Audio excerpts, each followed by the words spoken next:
Hello, in this video I'm going to show you 5 camera tips for your REDMI Pad SE.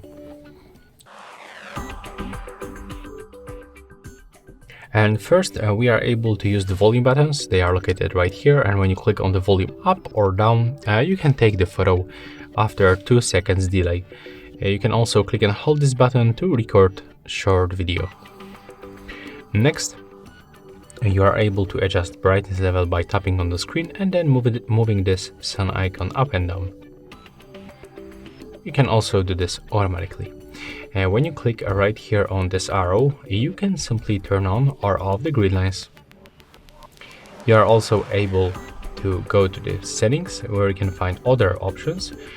For example, you can just take the photos by tapping on the screen. And when you click and hold your shutter, you can also take the videos like with the volume buttons. When you go back to the settings, and we can find also other useful option. It will be located right here, so you can switch function of the volume buttons. You can also use them to zoom in or zoom out, so let me show you how it works.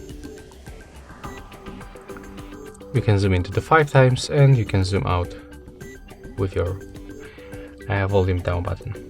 And yeah, that's all for this video. Hope you like it.